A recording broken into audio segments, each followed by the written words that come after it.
Stanford University. I'm Shelley Fishkin. I'm a professor of English and director of American Studies, and it's a real pleasure to welcome all of you here today. I'm going to introduce each of our panelists, then I'll ask them a few questions of my own, and then we will open it up to questions from all of you. Emmy Award-winning producer Greg Daniels developed The Office for American audiences and is the creative force behind the series, writing and directing many of its most memorable episodes. He started his career as a writer on HBO's Not Necessarily the News. He won his first Emmy in 1989 as a writer on NBC's Saturday Night Live, and went on to receive a Writers Guild Award nomination for his writing for Seinfeld. He developed The Simpsons with Mike Judge, and as co-producer, I'm sorry, is that right? No, not Mike Judge, King of the Hill with Mike Judge, sorry. He was involved in, he was co-executive producer of The Simpsons, and he received his second Emmy for his episode, for writing the episode Lisa's Wedding. And in addition, he wrote 3 of the top 10 most popular episodes of The Simpsons, according to a TV Guide poll that was released after its 300th episode aired. He also co-created and served as executive producer, this was with Mike Judge, of the popular animated sitcom King of the Hill, where he earned yet another Emmy when the show was honored as the Outstanding Animated Series. He was also honored with the Outstanding Television Writer Award from the Austin Film Series. He is co-creator and producer of the TV series Parks and Recreation. He's a graduate of Harvard University, where he worked for the Harvard Lampoon. Episodes that he wrote for The Office include Pilot, Basketball, Halloween, Booze Cruise, Conflict Resolution, Gay Witch Hunt, Beach Games, and Fun Run. And he has directed episodes including The Dundies, The Client, Valentine's Day, Drug Testing, The Coup, Traveling Salesman, The Return, Run Run, Baby Shower, and Murder. Paul Lieberstein's first job in show business was as a writer on the Nickelodeon series Clarissa Explains It All, a job he won on the strength of a spec script that he wrote for The Simpsons. He also worked as a writer on Weird Science, The Naked Truth, King of the Hill, The Drew Carey Show, and The Bernie Mac Show, and he won his first Emmy for his work on King of the Hill when it was named Outstanding Animated Program. He is the showrunner as well as executive producer on The Office, responsible for the creative direction of the show and its day-to-day operations. He also plays Toby Flenderson on the show, the glum human resources representative, much reviled by his boss, Michael Scott. A truly multi-talented fellow, in addition to being co-executive producer and an actor on the show, Paul is a writer as well, and also a director responsible for several of the most memorable episodes. He also won an Emmy for his work on The Office webisodes. As an actor, Lieberstein shared a Screen Actors Guild Award for outstanding performance by an ensemble in a comedy series.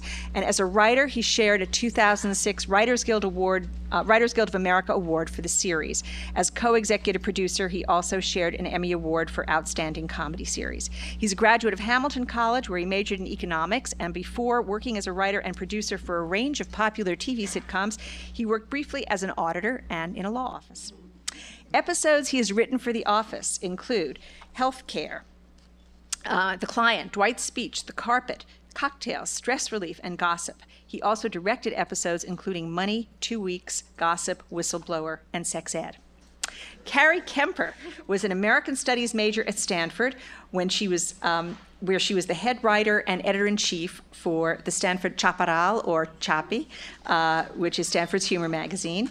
She graduated in 2006 and is currently a staff writer on The Office. The first episode that she wrote will air on January 6th. Did I get that right? Yes, okay. Carrie also was present at a very memorable occasion back in 2003 when American Studies brought Greg Daniels and Paul Lieberstein to Stanford for a symposium on Homer, Hank, and the American Dream, social and political satire on American television. I had just arrived at Stanford myself, and this was the very first event that I organized for American Studies at Stanford. Well, frankly, it's been all downhill ever since. And clearly the prudent thing to do was to invite them back. So please join me in extending a very warm welcome to our guests.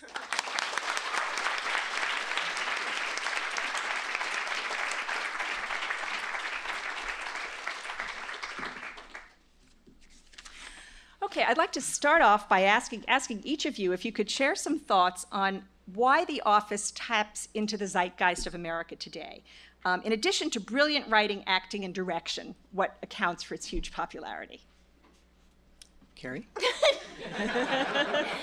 So I just want to make something. These are my bosses.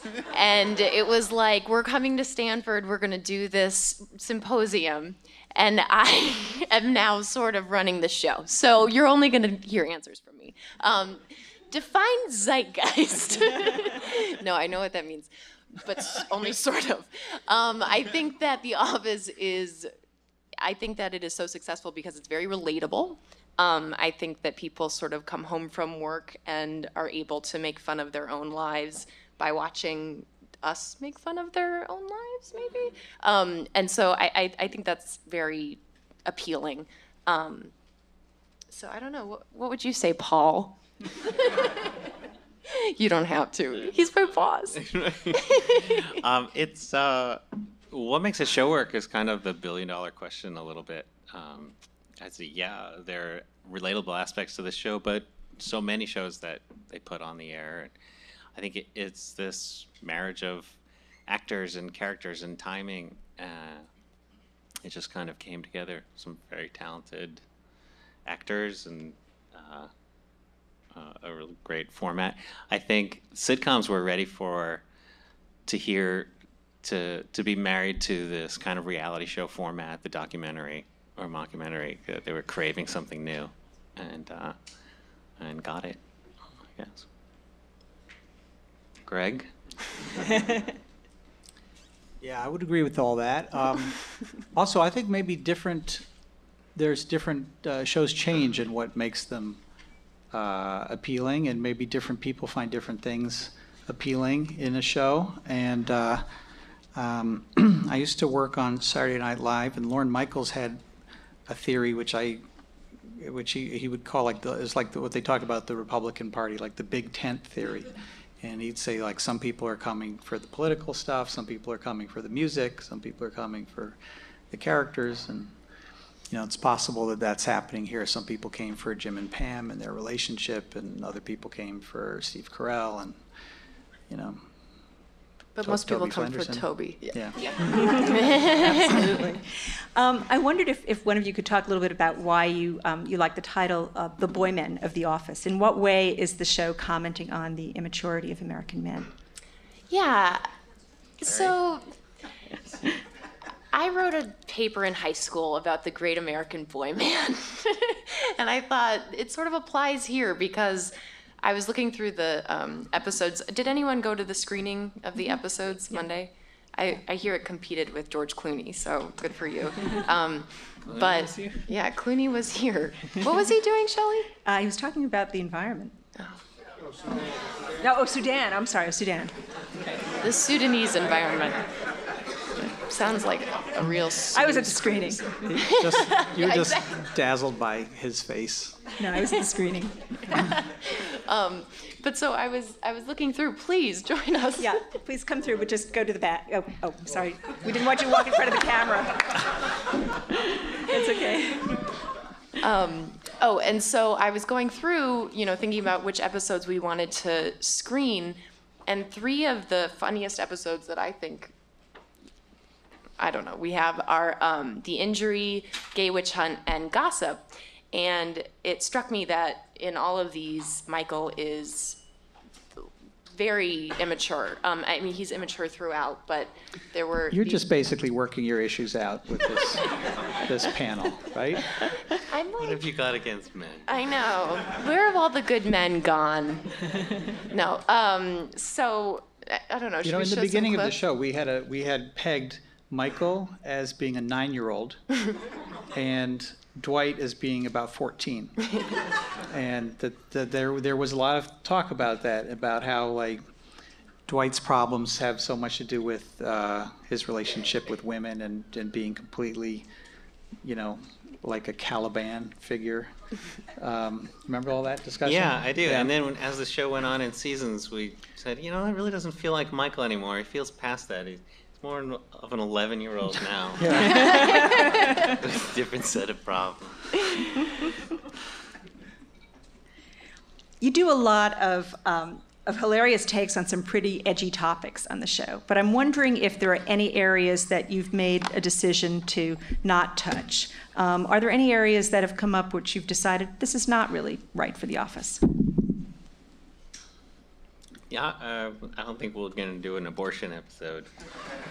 I think we ask ourselves, what are workplace issues? What feels, when we may work days on an idea only to then say, to realize this really doesn't happen in a workplace, and give it up. So that's our framework. And then other times you'll do something which you think is a joke. You think you're exaggerating something for comedy. For example, the episode Booze Cruise. I thought it would be funny if he got a special deal on a booze cruise in January and it was freezing and, and I thought, well, that's not real, but it's possible. And then we had some fans write in from Chicago and said that that's what their boss had done on Lake Michigan in January.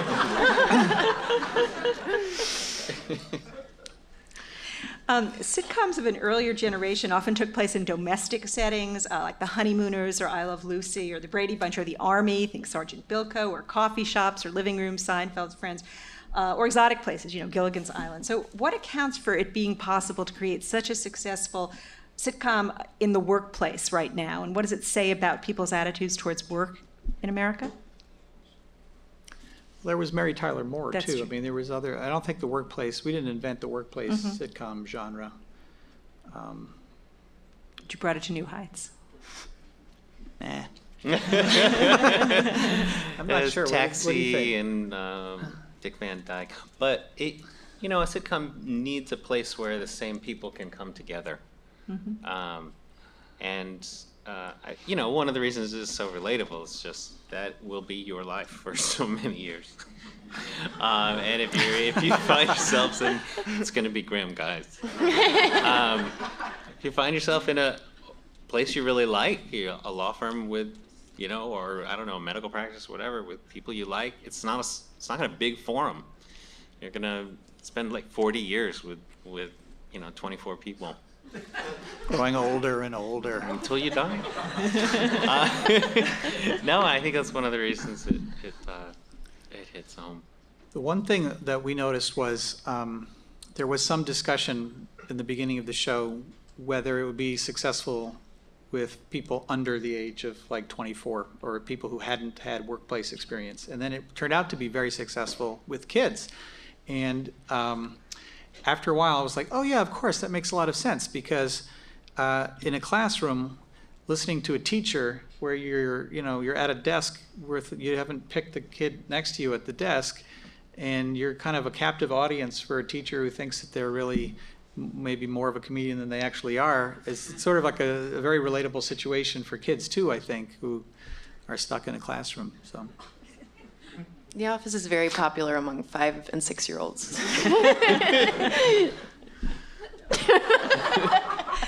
I wanted to ask Paul whether being a writer, director, producer on the show, as well as an actor, has really shaped the way that you've portrayed Toby in the show.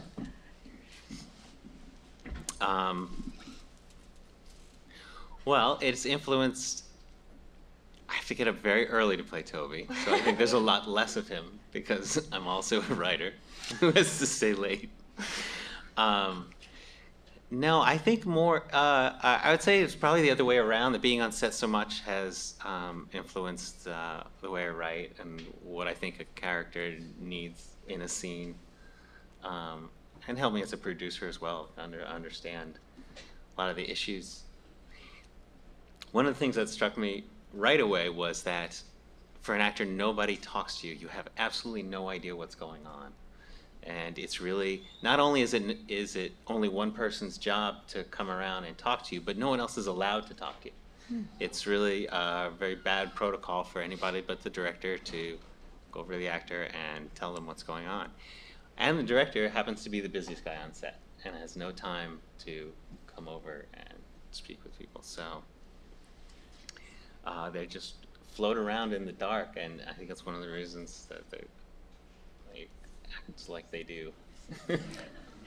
And what kind of research goes into the show? I mean, did you have to shadow some human resources folks to get a sense of how to be a human resources person? Or?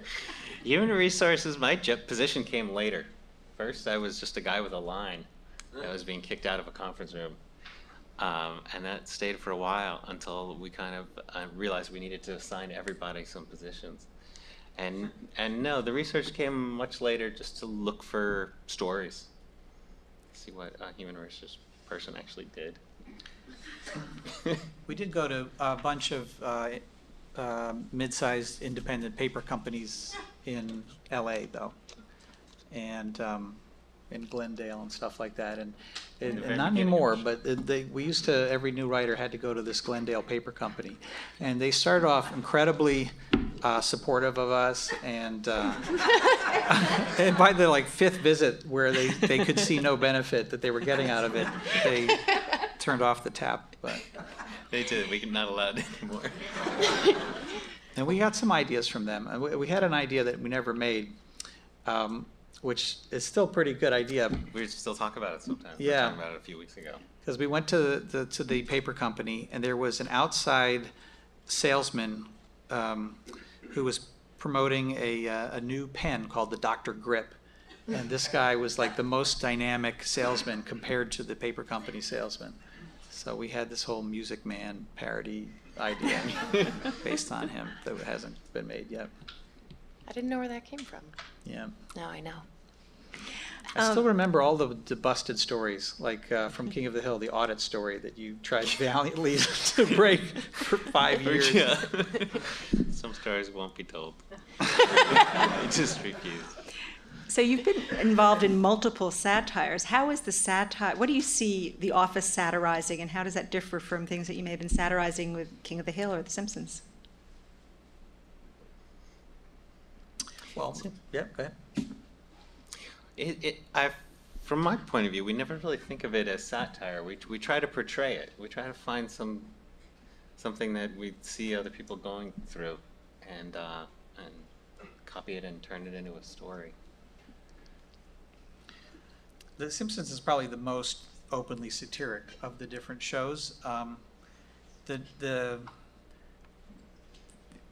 King of the Hill and The Office are very much character comedies first, and one's a family and one is, was essentially unmarried people, and so the storylines are pretty different. There's a lot more romantic storylines in The Office, but because Michael, and then of course it was more satiric in the beginning. Like the first season of The Office was about half the ratings, but it was more satiric, and Michael was kind of a jerk.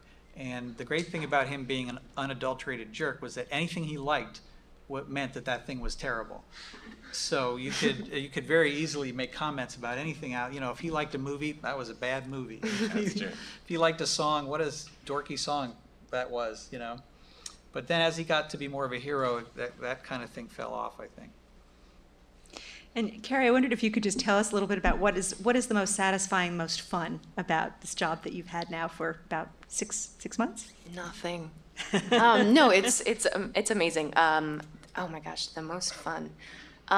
It's still very exciting to me when I'm in the writer's room and these writers laugh at something I say. It's unbelievable to me that they are even laughing. I recently shot my first episode, and I would say, talking to Steve Carell about one line he was going to do was the most thrilling thing ever.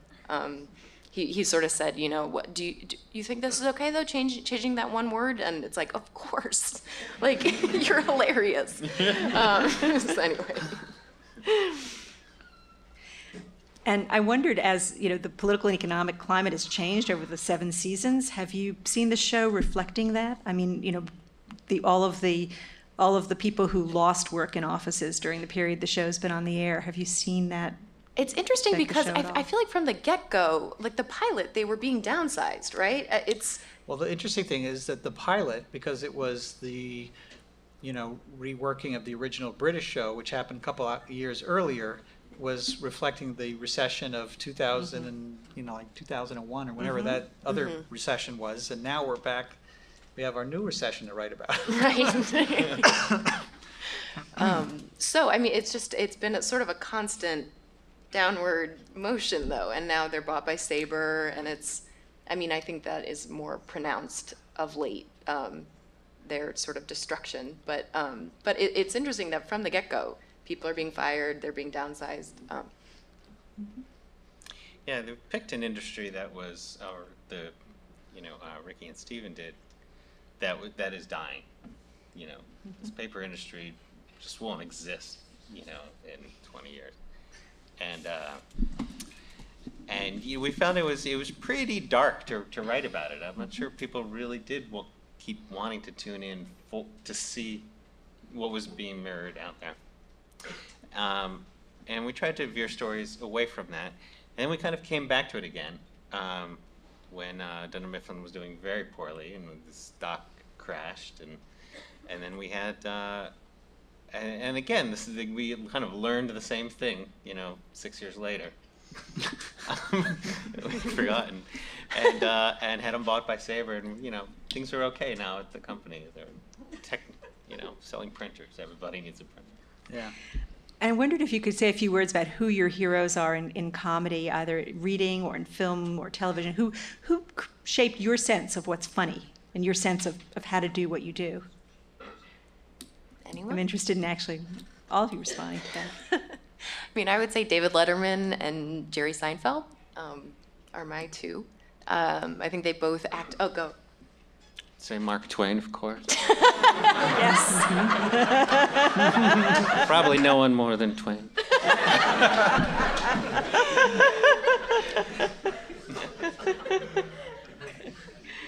How about you, Greg? These guys. People I work with every day. So I like Monty Python too. Monty Python too, great. So I'm just going to ask one more question, and then if you guys want to line up behind the mics on the floor and ask some questions of your own, that would be fine. The Office is seen all over the world, and your version, there have been adaptations of it in France and Canada, I gather, but the American version goes everywhere. Do you ever get feedback, a sense of what people are responding to around the world and why they can relate to it as well as they do? Well, I think we really don't get feedback. I don't know if you have. No, we haven't gotten any.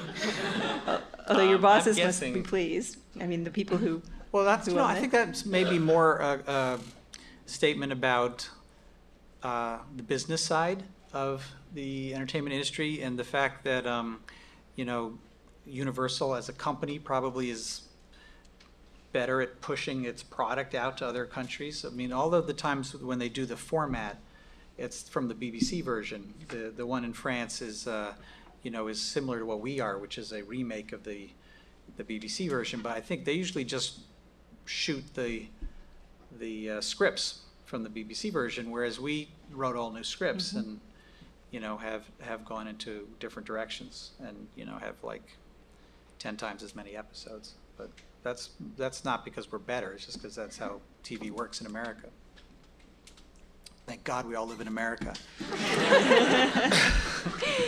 Well, I'd like to open things up now to questions from you. So please come up to the mic and get things going.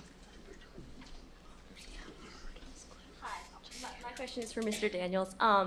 I actually have a question about the relationship between The Office and Parks and Recreation, because I'm imagining that adapting the British Office to the American screen is different because it's different humor and different audience. But when you have maybe the exact same audience for Parks and Recreation and a similar tone and humor, I'm wondering what the difficulties are, because it has obviously come into its own and has its own personality. And how is that possible? Because it's so similar. Yeah, I can't tell whether that's a nice question or mean It question. is. I love Parks and Recreation. I think it's the funniest show on TV. Maybe second funniest. Well, it had I'm not sure how honest I can be since people are taping this, but they did have an interesting, genesis, Parks and Recreation, which was that we got a lot of pressure to do an Office spin-off. And I was very worried about doing an Office spin-off because I thought it would kind of cheapen the original. And but around the same time as that, another writer on the show, Mike Schur, his contract was up. He plays Mose, but Mose was not as big a role as, for example, Toby. So he didn't feel the same need to stay with the show. So he was kind of looking around, and so we did a deal to make a new show, and we discussed a lot of different things. We had pretty much the idea for Modern Family. That was the initial kind of thing, was to do the family sitcom version of a mockumentary. But then we kind of veered away from that and went into doing the political, like, right, if The Office is about the workplace, let's do mockumentary about the world of politics. And we'd been watching The Wire a lot, and we were like, let's do a comedy Wire. And what happens is, though, that that has a different writing staff and it has a different cast, and Amy Poehler brings an enormous amount of her sense of humor to it, and the shows just drift apart because different people are working on them, and so they get to have their own voice, which is the same as the way Office drifted apart from the British Office. It's a whole different group of people working on it. So, you're welcome. Do you consider yourselves writers or comedians or other, and is there an importance in the distinction to each of you? Are we human or are we tensor? I think I consider myself a woman first. No, I'm kidding. Or just a writer.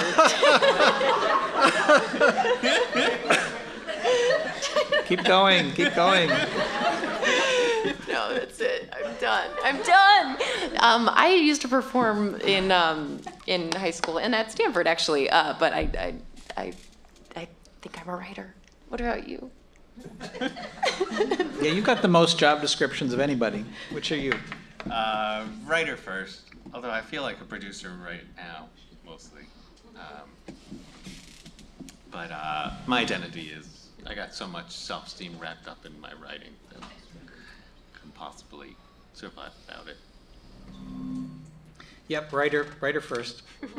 And the funny thing was, there was a writer's strike a couple of years ago, and the companies were definitely not thinking that we would be writers first. And they were somewhat surprised that we were like, nope, we're writers, bye.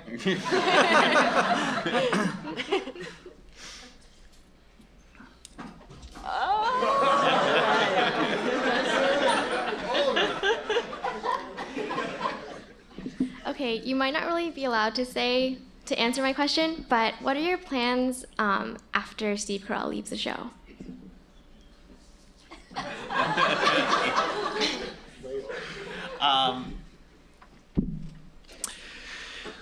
Well, I think the company's going to try to fill his position, and they may not fill it well at first, and we're going to show it all on camera. So the search for the new Steve Carell will also be the search for the new manager of. So you're continuing the show? Yeah, we're gonna.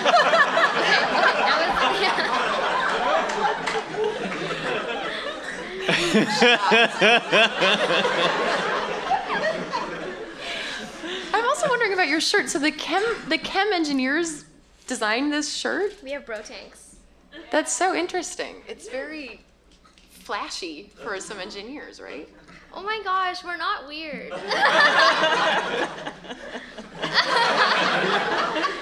It was for our competition last weekend, so yeah. All right. Thank you. And we're not going off the air. So. Take that. Hi, I was just wondering if you guys have modeled some of the episodes after your own experiences, or if any specific episodes remind you of some experiences you've had.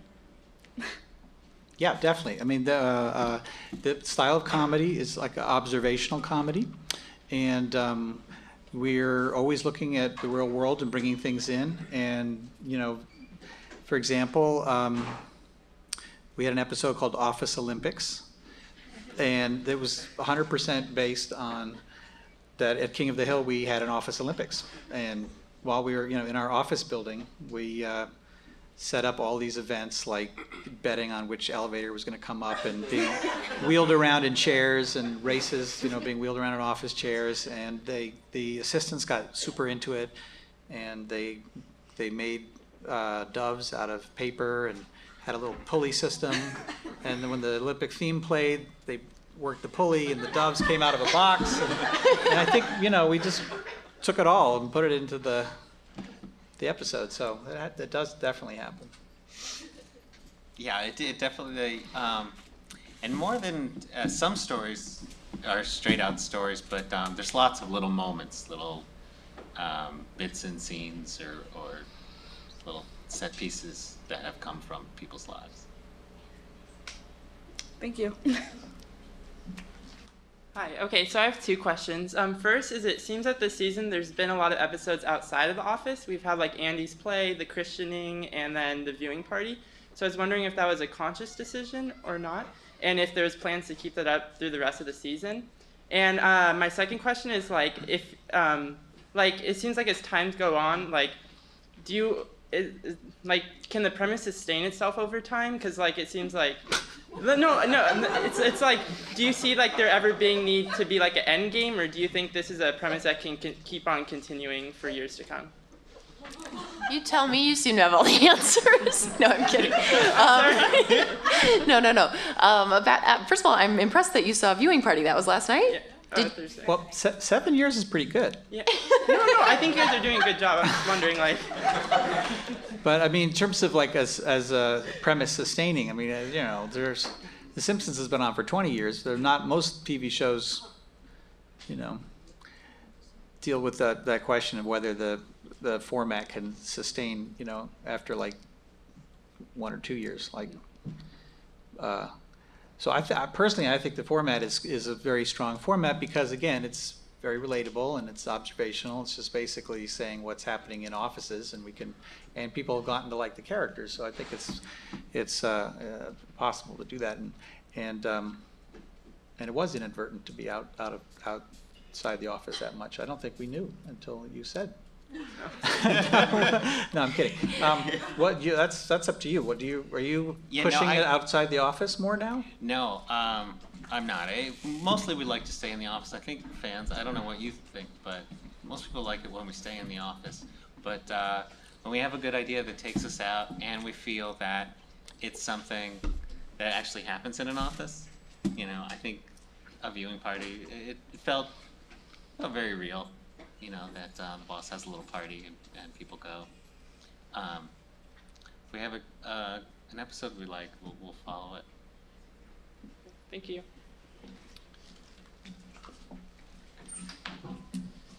Hi. So The Office kind of ushered in a new era of the sitcom. Notwithstanding Larry Sanders in Arrested Development, it was one of the first single-camera comedies and one of the first mockumentaries, and kind of gave birth to a new era of comedy, which included 30 Rock, Modern Family, as you said. And so my question is, what do you think is the next innovation in television comedy? And please don't say 3D.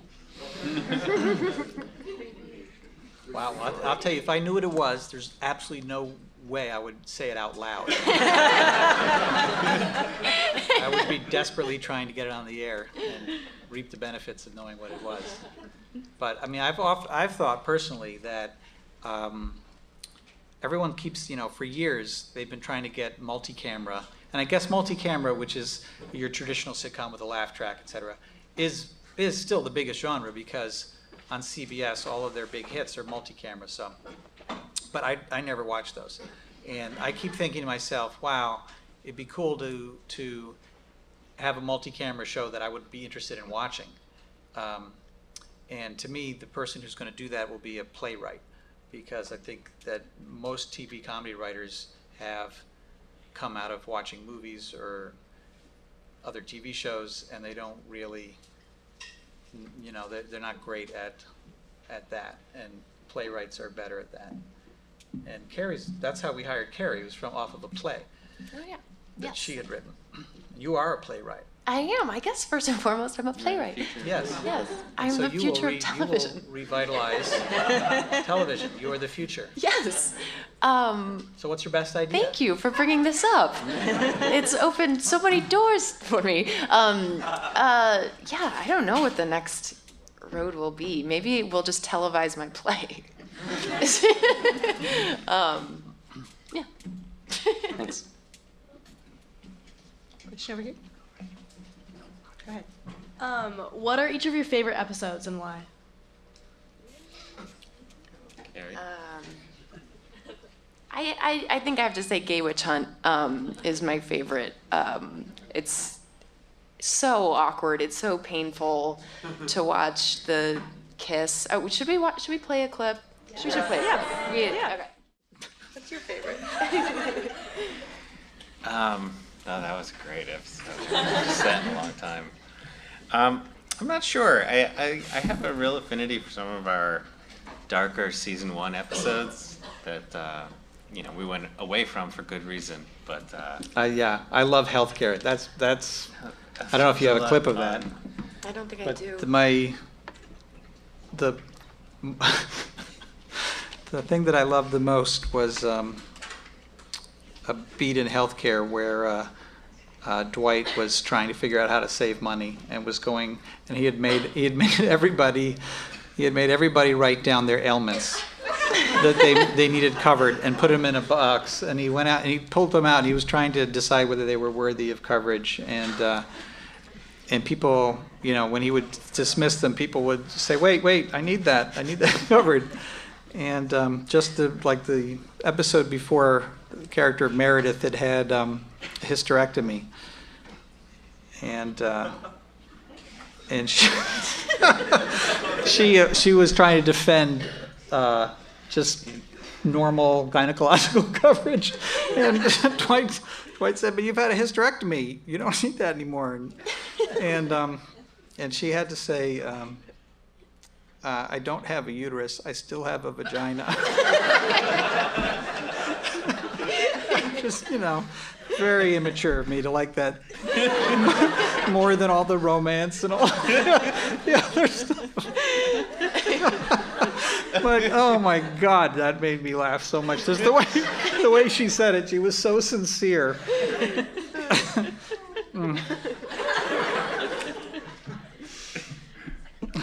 What's your favorite episode? Oh. Another question? Yeah.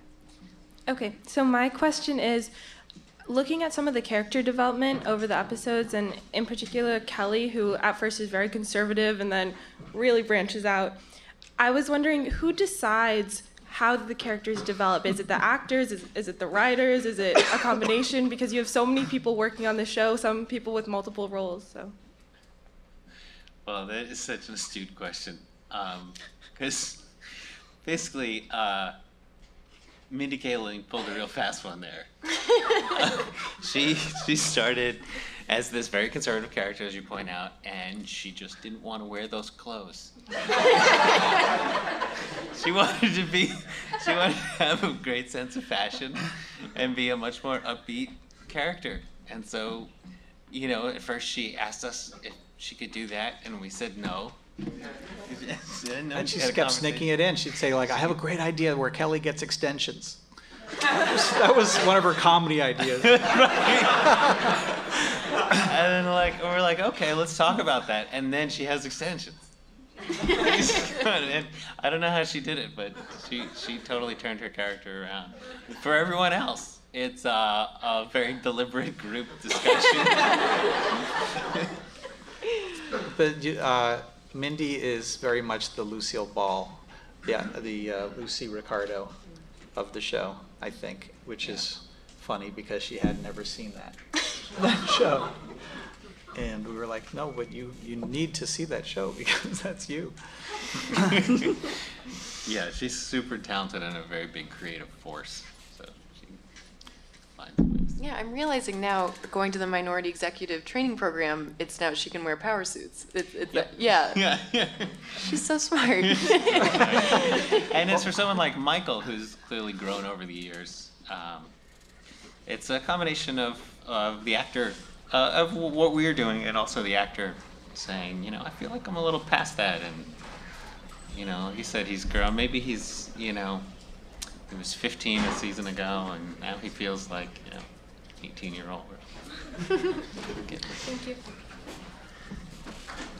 Go ahead. Hi, I was wondering, what's the situation with improv on the show? Like, how often will characters deviate from what you guys actually wrote, or like, what if they don't act exactly how you imagined when you were writing it? What do you feel? Or if that happens. Well, we might feel different things. I don't know. How do you? Yeah, I mean, sometimes they do it way better than we imagined it. Way better. But if they don't, it's a dialogue, you know, and we can talk to them about what we wanted, or talk to them through the director, and try to create that performance. The Improv is great, yeah. but and there really isn't a but on it, but the great improv performers remember what the point of the scene is. And when they're improving, they're coming up with different interesting ways to achieve the same objectives that the character had at the beginning of the scene, and they're in character, and then that's fantastic. And for example, the gay witch hunt thing, that moment was only supposed to be that they hug, and but the point was how uncomfortable it was, and how everybody was, and how inappropriate it was, and everything, and Steve Carell's comedy instinct said, "Oh, I can make it more inappropriate, and more uncomfortable than what you had intended," and so he did. But bad improv, and we don't have it on our show, but is when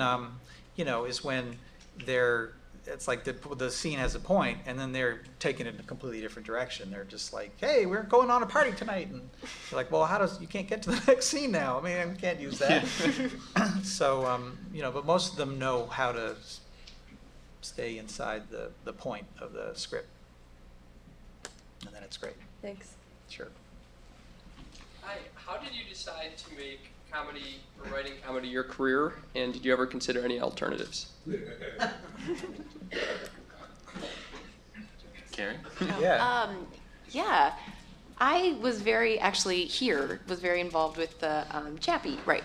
Shelley said that. And I wasn't sure though, because I loved comedy so much that the thought of like making it, I don't know, I was scared that it would stop being fun, and it would just be work, and you get sick of funny people and being around that, and so I was worried about that. But I interned at Conan and Letterman, and I just really, really respected and enjoyed hanging out with the writers, and I was so luckily got this job. But I'm just very lucky to have a job in comedy. I mean, I definitely considered, I worked at Google for a year after graduating, and it's nice to have a 9-to-5 job where you're done with your work and go home and party. No, it's just, you don't have to think about your job.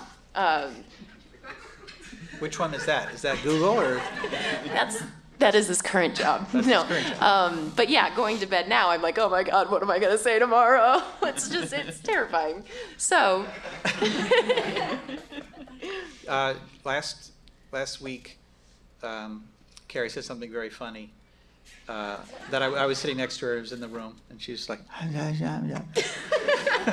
nobody heard it but me, and I was like, louder, say it louder.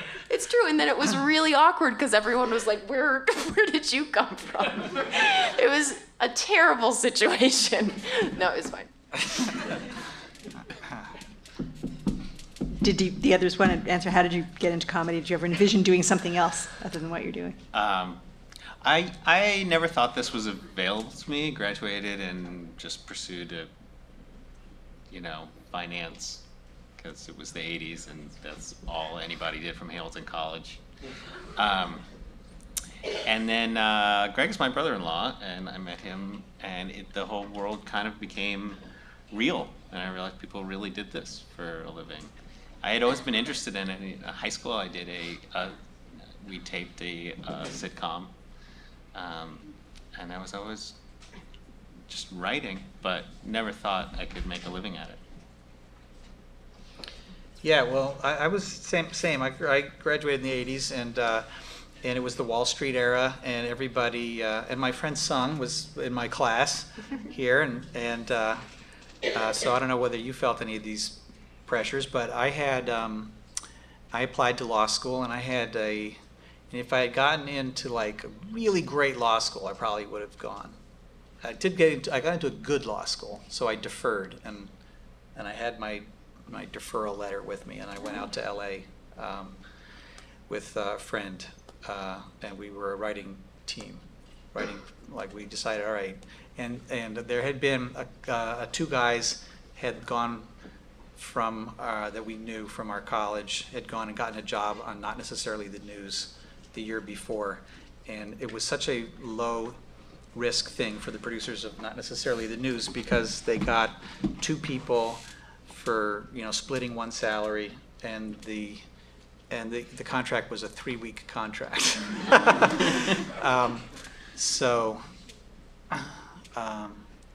Yeah, so I went out and I got a 3-week contract, and then we got another 3-week contract, and I just kept going with 3-week increments until my law school deferral had lapsed, and then I was stuck.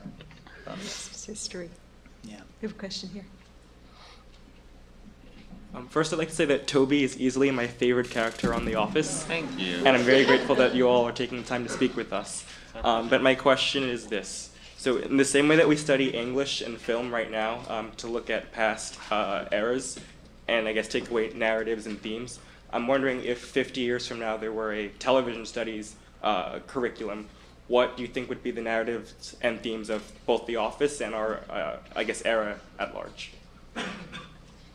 Interesting question. Shelley? Yeah, that's a You great want- question. Shelley. No. You want to handle that? No, I just enjoy this. Say it again. The narratives and themes of the, I guess, this decade or this generation. So, what does the narrative mean, really? What is that? I guess what is there one, if any, coherent story that separates us from other generations? From other generations. Ah. I don't know. I mean, I think that I do sometimes feel that we're providing a value for later generations when we're truthful and observational, because I feel like, if we're being truthful and observational, then later people can look back and they'll go, oh, that's, somebody thought that was how life was, that it wasn't too exaggerated or whatever. But I don't know. I'll tell you one thing that was pretty interesting. The last time we were here, we did this panel on King of the Hill, and then afterwards we went to your house, I think, maybe, or so we were someplace, and there was a young woman there from the American Studies Department, and I asked her what she was majoring in, and she said, I'm majoring in Buffy studies. And as a joke, I said, oh yeah, like Buffy the Vampire Slayer, and because I didn't know what it was. I thought it was maybe a subgroup of some like the Hmong people, maybe the Buffy people. I didn't know what it was. And she's like, yep, and she just started talking about how she'd made a major out of Buffy the Vampire Slayer. And the feminist importance of it and everything. So it's not impossible, right? I mean, we're using the same kind of thought process that a writer of a book would use, or a writer of a play, in terms of coming up with stories and trying to have characters and trying to figure out what an audience will be interested in, and But I don't know. I'm just tap dancing now. And it's beautiful. It's a sight to behold. What about a theme? A theme for our era. What would it be? I mean, I keep going back to boy men, but I do think that there are a lot of immature. I mean, Friends, Seinfeld. It's like these immature people. I think that's a feature of comedy, though.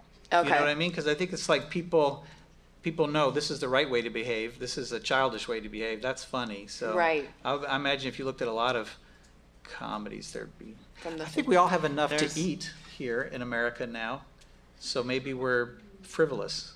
Yeah. Because times are easy and soft. No. No? I'm, Maybe not. Not enough to eat. I don't know.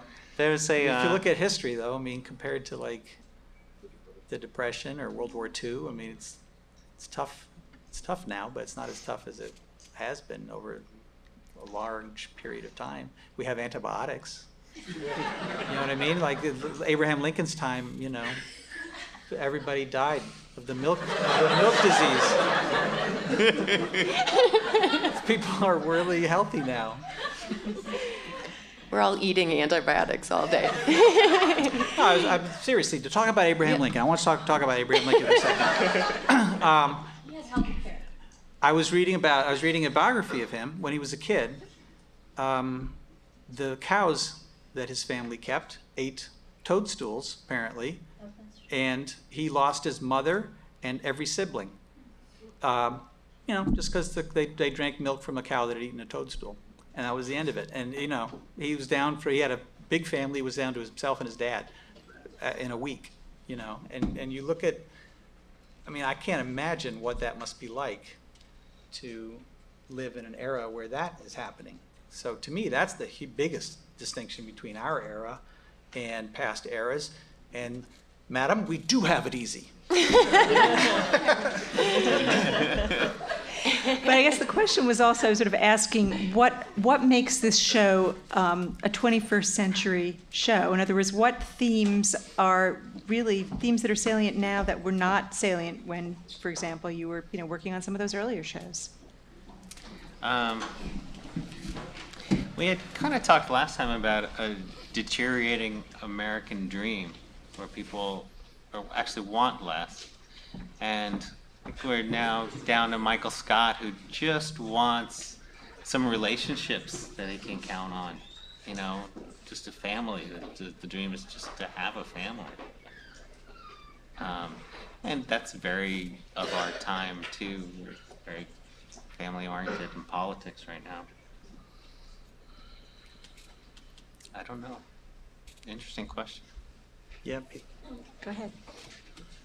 Hi. I was wondering, in terms of developing episodes for The Office, how do you blend in subplots with what you need to carry the story arc on?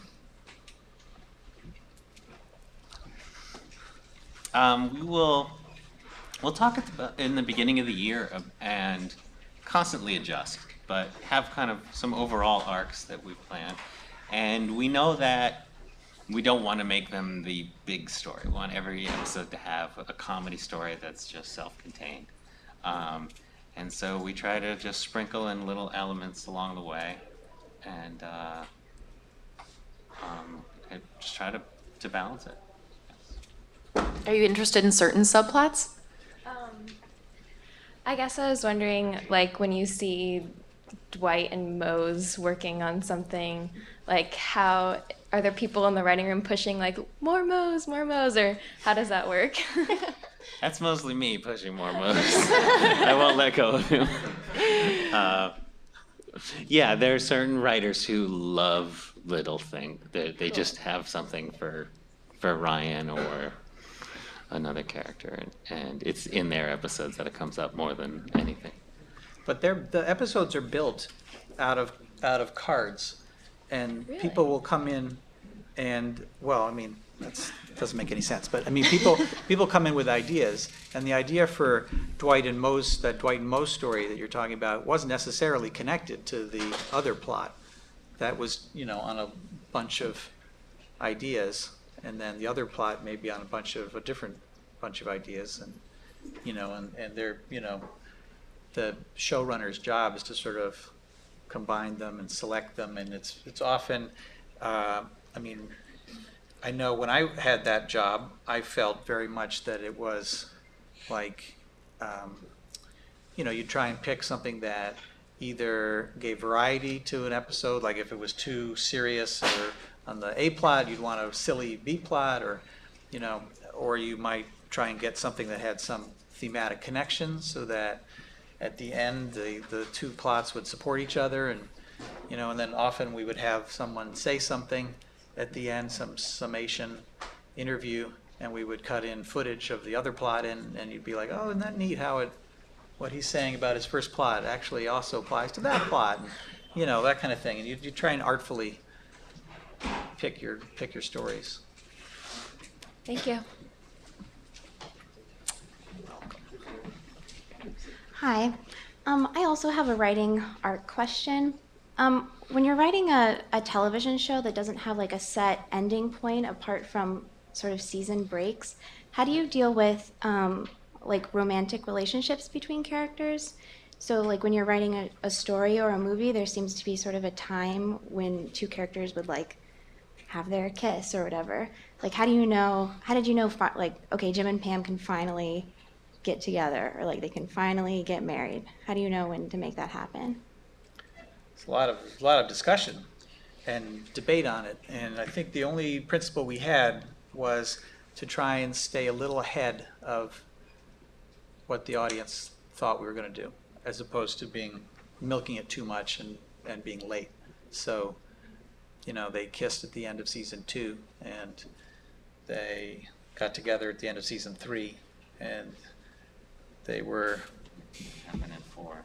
What happened in 4? Did they get engaged? They almost got engaged at the end of 4, and then they did get engaged, and then they got married in 6. They were pregnant first. And they were pregnant first to try and. Got married. Yeah. Then had a baby. Yeah, but that nobody had any idea when we started where that was going to go. I mean, that was, you know.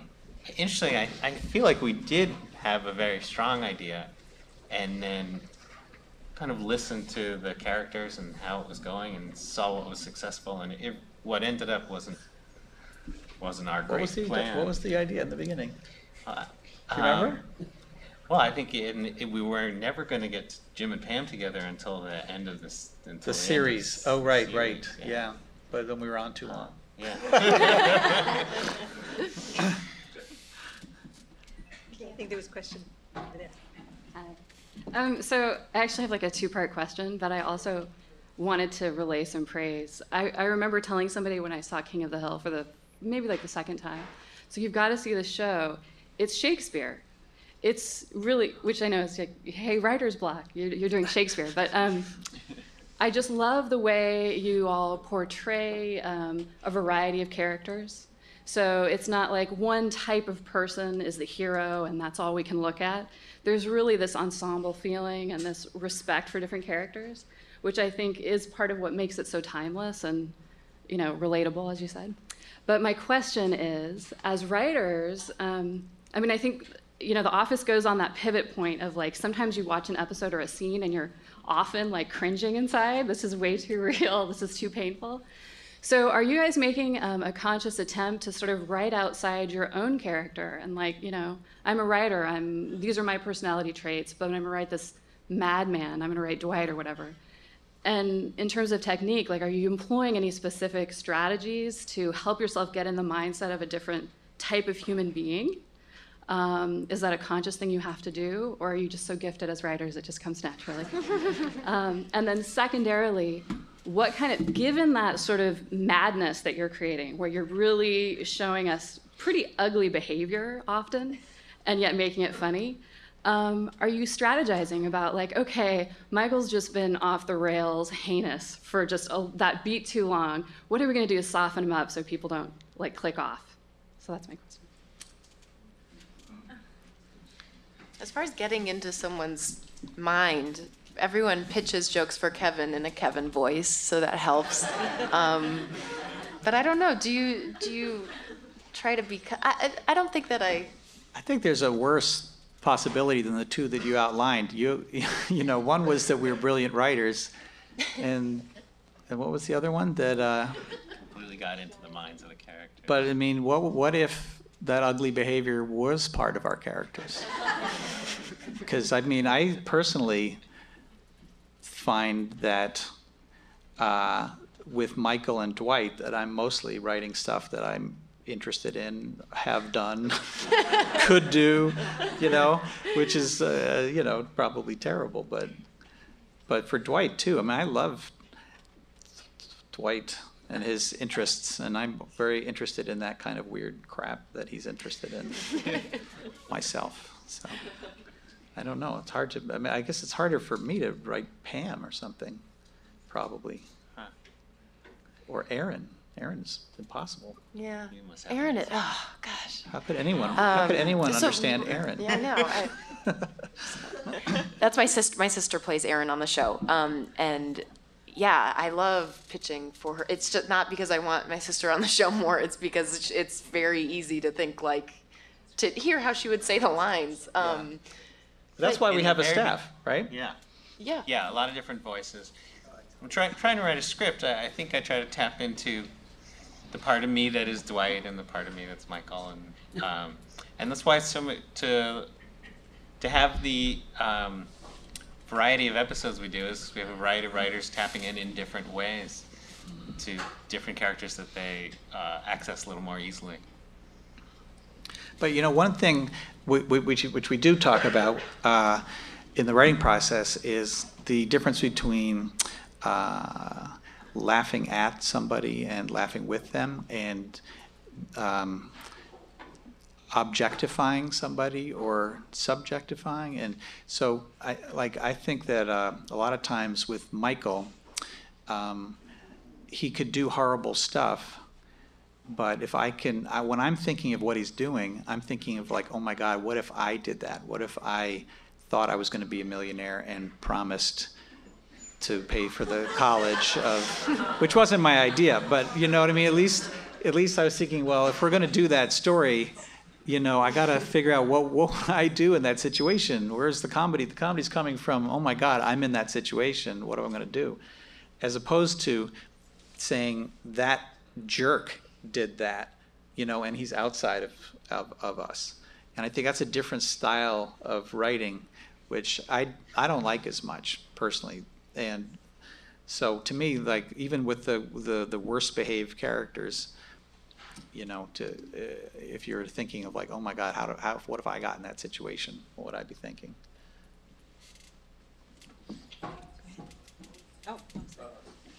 What are some of the main things that you did to distinguish the British office from the American office, given that you conceivably hoped that the American office would last a whole lot longer than the British version?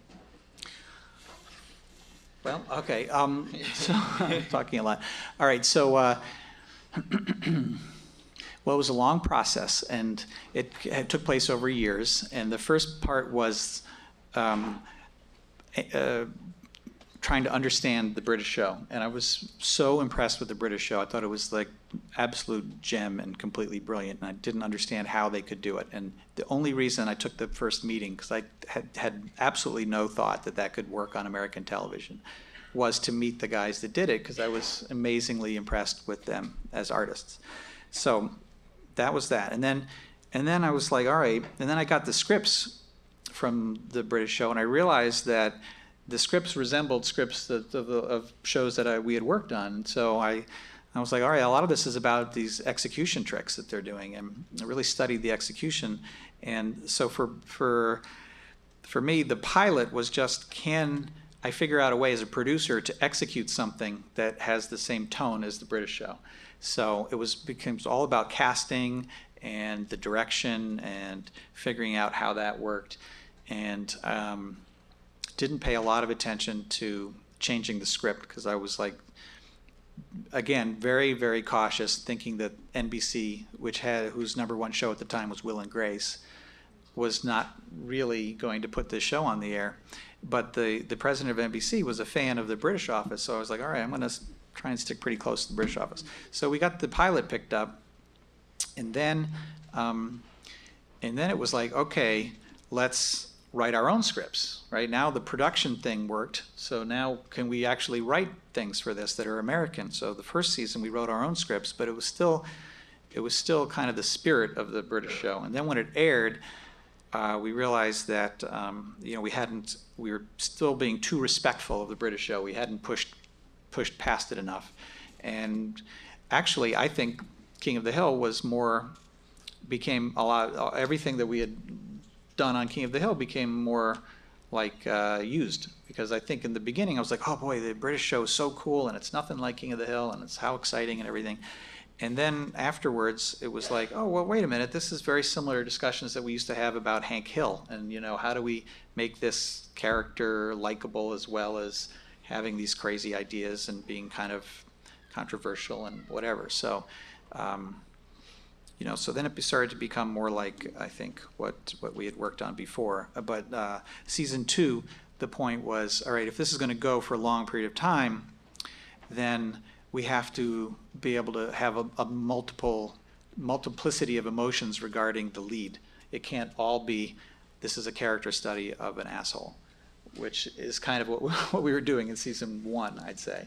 And, so then, and we had a whole list of objectives, like to go through to make him give somebody good advice and to have other people like him and to, and to have him have a relationship with someone, a woman, it wasn't always just the jokes of he couldn't possibly be loved by anyone. It was like, what is he like in a relationship? And so it just kept expanding, but a lot of it was thought out, and we spent a lot of time in the writer's room because we have like 10 weeks of pre-production before we shoot, and we were discussing psychology and, do you remember those discussions? Yeah, they were great. That was really fun. Yeah. Word. Question over there. His confidence. Oh, go ahead. Okay, this is a very selfish question. So I'm a current senior, and I'm a playwright and an actor, a director, a producer, and I'm just wondering if you have any advice.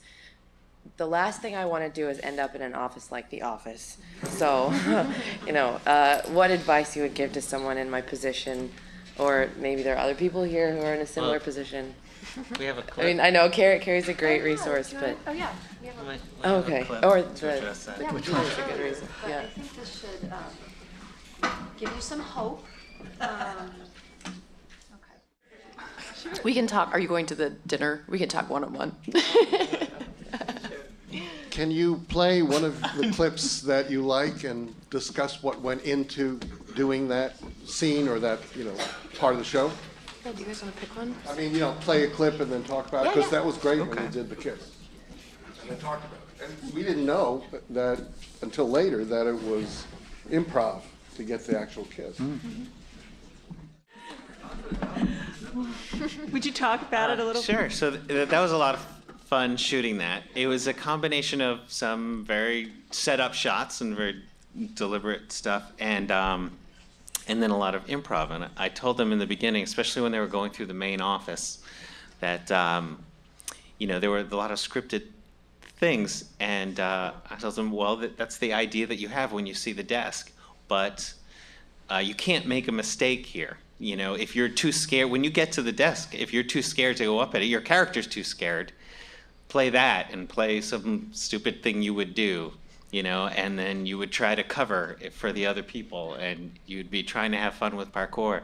So when they were going through the office, there was really no mistake they could make, and though there was a bunch of scripted stuff, I think they did very little of it. And they just had them just, come on, move around the office. We lit the whole thing so they could go anywhere. And just let them go. And then, the Meredith thing was scripted, and that had to be timed out just right of him doing that. When Rain got on Ed, this was scripted that they would patty cake over each other, or that's not called patty cake, what is it? Leapfrog. Leapfrog. It was scripted that they would leapfrog, but it wasn't scripted that Dwight would stay there and try to ride him like a horse, and Andy would shout, "Get off," which I thought was great improv.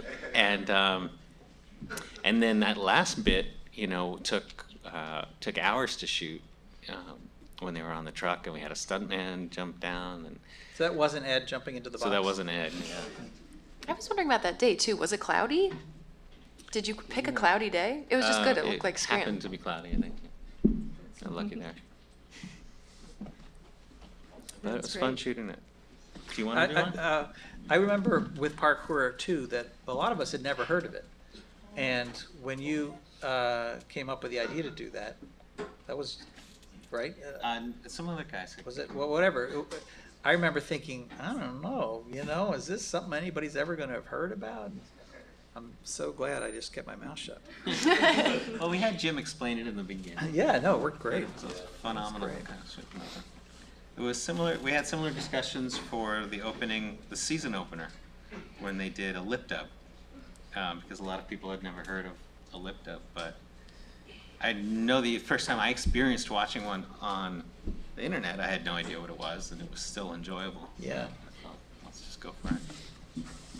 Go ahead. Well, when we haven't done something with a character in a while, we try to highlight them. Certainly not everybody gets very good representation in every episode, other than Michael Scott. But we try to move it around, and I think the variety of episodes is something that's super helpful for a viewer. I don't get too bored. And Greg started something that I've kept going, which is, it was in our second or third season, where he said, let's just do unusual pairings. Let's take two characters who we hadn't seen together, and I'll go off and try to think of stories for them. And that has often led to really fun stuff. There are so many characters. I feel like it can be a good thing and a bad thing, but it's mostly good because you have so many stories to choose from, sort of. I think also that's got something to do with The Simpsons, the influence of The Simpsons, because animated show, it doesn't matter how many characters there are because it's all the same 6, voice actors. And so they have all these great characters which they can go to, just for a joke, or just go to once every 3 episodes or whatever. And it's like really good production value to be able to do that. And a lot of shows have 4 characters and they sit around the living room and they never get to do anything or go anywhere. So I think it was maybe a desire to compete with the fast-moving animated shows, somewhat. Hi, I was wondering who has been filming Dunder Mifflin and what are they doing with the 7 years worth of footage? Well, you'll find that out eventually, but it's not going to be here.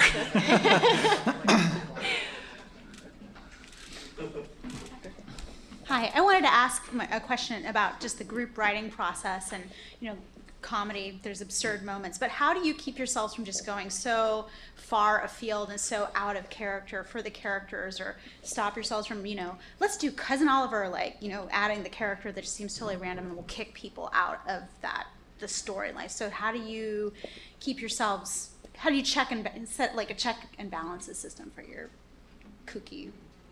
I was thinking, as you were asking this, I was thinking of Paul, because you're so good at keeping, I'm totally just sucking up. No, but keeping things very small. Like this is, I really like small comedy. You're in an office, just little things. So when it does get so broad and crazy, because you're running the room, I think it is a very good influence on all of us to keep it down. But wouldn't you say that's the bit? Shut up. Right? I feel like that's the comedy you like the most. Yeah, definitely. It's personal taste, but it's what works best for the show. That was set up. Well, a lot of it has to do with your, I think, 2 things. Well, actually, it all goes down to one thing, which is if the person who's running things listens to the opinions of the other people, and generally the checks and balances are the actors will say, I don't think my character will do that, and then you go, okay, whatever, and the basic attitude, I think, is I'm not incredibly constipated with my ideas because I can come up with other ideas. You have to have a confidence that there's a million ideas out there, and you'll find the one that fits the bill for everybody's things. Yeah, it's very often. And Steve, we just had a table read recently where Steve just said that it's just too stupid what I'm doing, and it was very, very hard to argue with him. He was right, and we thought it was funny, but no, he was right.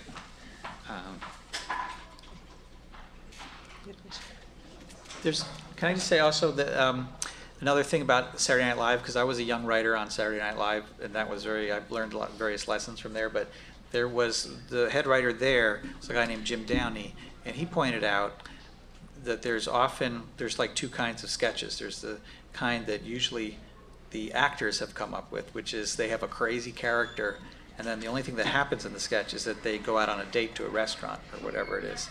And then that really boring situation is just to show off how crazy this crazy character does it compared to normal people. And then there's the other type of sketch, which is often what the writers come up with, which is that something bizarre is happening in the world to normal people, and so sometimes I think about that, like when you're talking about that situation, he wasn't saying the things that are happening are too broad. He was saying my thought process is getting too broad or whatever, which is interesting for the actor to say, because most of the times the actors, or if they're complaining about stuff, they're complaining about what happens, not how weird they're getting. But I don't know. I guess it goes both ways. No, go ahead. I was interested with King of the Hill and The Office. You kind of set normal people and normal situations together and found the comedy,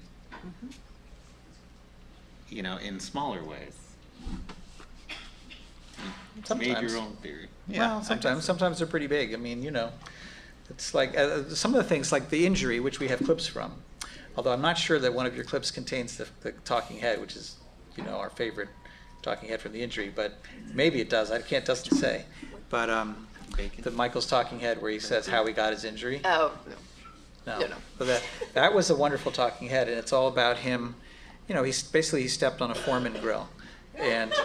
But to say, how did he step on a Foreman grill? Without making him too stupid, he has this really long defense of, I'm not a wealthy man. I don't have a butler who cooks me breakfast in the morning. I have a timer and I have a Foreman grill. And at night before I go to bed, I put the raw bacon on the timer, on the Foreman grill. And then an hour before I get up, it turns on. And, and then I have my bacon in the morning. And I don't see a better way of doing it. If anyone had a better way, you could tell me. He has all this attitude, to explain how he ended up getting out of bed and stepping on a hot Foreman grill. So I don't know what that is, whether that's small and real or not. But a lot of times the weirder stuff we know is going to be funny, and the challenge is how do you make it seem reasonable so that people are are lulled into accepting it and then finding it funny. Go ahead. So I wanted to ask, I watched the show since the beginning. I think I was in that 10-person audience that watched season 1.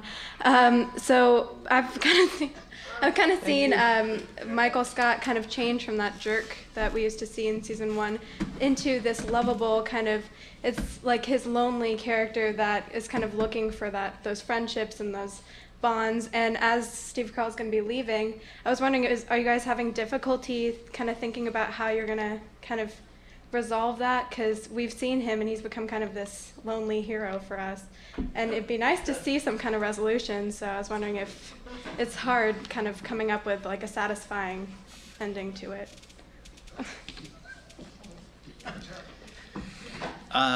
Well, we have a lot of people working on it. I don't want to give it away. I hope you will find it satisfying. We're not just going to abandon it, but hopefully it's not exactly what you expect. It is sad. I had a question about mockumentaries. I sort of feel like they're everywhere these days, and my guess is that you guys have something to do with that, and I'm wondering, to what extent do you feel like you deserve the credit or blame for this, and are you sort of happy with what you're seeing? I don't know, I just feel like mockumentaries have really taken off since The Office, The American Office. What are you thinking of in particular? I'm just wondering. There's like Modern Family. I don't know, I feel like I've seen like cartoons with mockumentaries, and it's like, it's gotten dumb at this point, but you guys are still The Office, so I don't know. Modern Family in general. I mean, I'm trying to think. Mockumentaries were around. Like Spinal Tap and what are the most famous? Well, Ricky Gervais and Stephen Merchant refer to Spinal Tap as being a big influence on them, And I think the thing that, and then of course, what's this guy's name? Christopher Guest. Christopher Guest had all those movies as well. And I think that, I just said something bad and it's recorded. I think that, yeah, so, but the thing that's different, is something that Paul pointed out earlier, is that reality shows became this huge genre of shows, and YouTube and camcorders became kind of ubiquitous. And so, to me, what makes the show kind of part of the time is that this is how people have a lot more hands-on experience with shaky camera, handheld camera, who is taping, having the sophistication to think that the person in the room is taping it. And that's because we all tape each other, and then people put it on the internet. And like way back in the day, people's had way more experience with going to theater, I think, and that's why those early shows seem more like plays. But so probably the reason there's more mockumentaries is partly because we're the best show that's ever existed and spawn all these imitators, and then the other end is just that people, this is just how people live now, is that they tape each other. Cool, thanks. Thanks. Okay, I think we have time for one more question. Any question? Oh, that was confident. We are out of time. No more questions.